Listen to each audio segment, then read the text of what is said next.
আসসালামু আলাইকুম ভিউয়ার্স, কেমন আছেন? আশা রাখি সবাই অনেক ভালো আছেন। নতুন একটি ভিডিও নিয়ে আবারও আমি হাজির হয়েছি। আমি রাব্বি আপনাদের সাথে আছি। যারা আমাদের চ্যানেলটি সাবস্ক্রাইব করেননি তারা করে দেন, আর যারা করেছেন তাদেরকে আমার পক্ষ থেকে অসংখ্য ধন্যবাদ জানাচ্ছি। তো আজকে আমরা যে বিষয়টি নিয়ে আলোচনা করব সেটা হচ্ছে এক্সেলের মূলত আপনার ড্রপ ডাউন মেনু যেটা সেটা। তো ড্রপ ডাউন মেনু কি, ড্রপ ডাউন মেনু কীভাবে কাজ করে সেটা আমরা দেখব। তো চলুন আমরা কম্পিউটার স্ক্রিনে চলে যাই এবং দেখে আসি যে ড্রপ ডাউন মেনু কীভাবে কাজ করে। ধন্যবাদ সবাইকে। চলে এসেছি আমরা কম্পিউটার স্ক্রিনে। তো আমরা আজকে দেখব হচ্ছে এক্সেলের ড্রপ ডাউন মেনু নিয়ে। তো ড্রপ ডাউন মেনুটা কি সেটা আমরা এখন দেখাবো।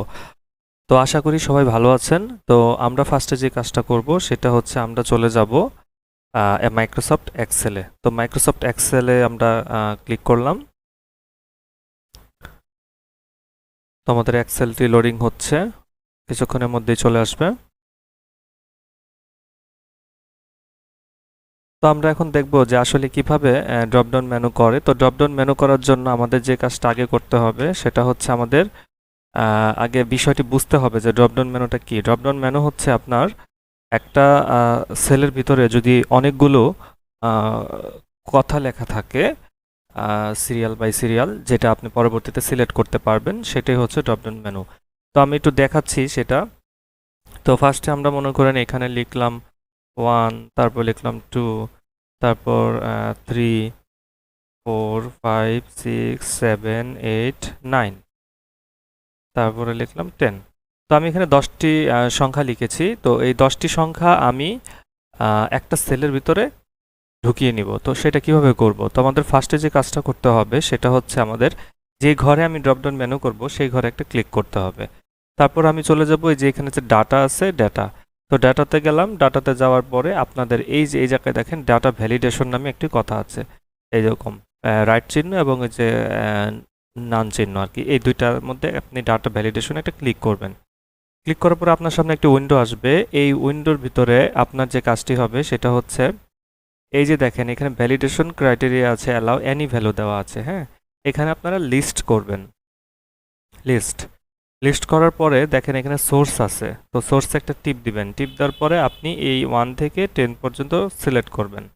সিলেক্ট করলে আপনার এখানে 1 থেকে 10 পর্যন্ত কিন্তু ঢুকে গেল। এখন আপনি ওকে করেন। ওকে করলে দেখেন এইখানে একটা ড্রপডাউন মেনু তৈরি হয়েছে। তো এখন দেখেন এই সেলের ভিতরে আপনি যদি এখানে ক্লিক করেন, দেখেন এখানে 1, 2 আপনি যেটা সিলেক্ট করবেন সেটাই আসবে। মূলত এটা আরেকটা ভাবে আপনাকে দেখানো যেতে পারে। তো মনে করেন আমি কিছু নাম লিখলাম, মনে করেন লিখলাম রহিম, রফিক, রাজন, রাজীব, রামিম,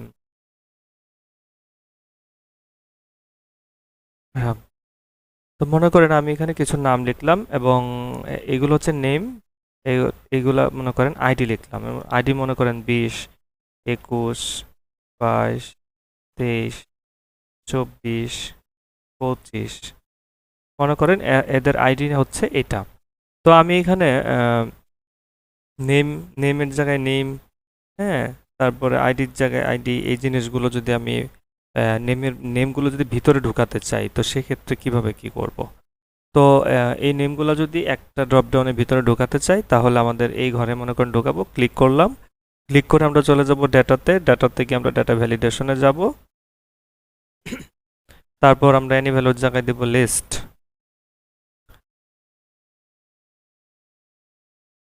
লিস্ট দেওয়ার পর সোর্সের জায়গায় আপনি এই নামগুলো সিলেক্ট করবেন। সিলেক্ট করে ওকে করেন। দেখেন এখানে ড্রপডাউন মেনুতে কিন্তু এটি চলে এসেছে। আর পাশের ঘরেও যদি আপনি ড্রপডাউন মেনু করতে চান, মনে করেন এই সংখ্যাগুলো ঢোকাবো, তাহলে আমি আবার এখান থেকে ডাটা ভ্যালিডেশনে যাব।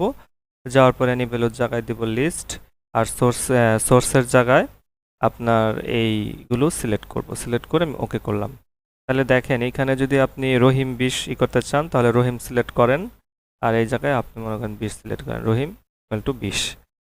তো আশা করি বুঝতে পেরেছেন। এটাই মূলত ড্রপডাউন মেনু। ড্রপডাউন মেনু কিছু কিছু জায়গায় খুব কাজে লাগে এবং ড্রপডাউন মেনুর সাহায্যে আপনি অনেকগুলো সেলের নাম্বার বলেন, অনেকগুলো সেলের নাম বলেন, সব কিছু কিন্তু ভিতরে ঢোকাতে পারবেন, একটা সেলের ভিতরে ঢোকাতে পারবেন। তো আজকের ভিডিওটি এই পর্যন্তই। সবাই ভালো থাকবেন, সুস্থ থাকবেন। দেখা হবে আরেকটি ভিডিওতে। ধন্যবাদ সবাইকে।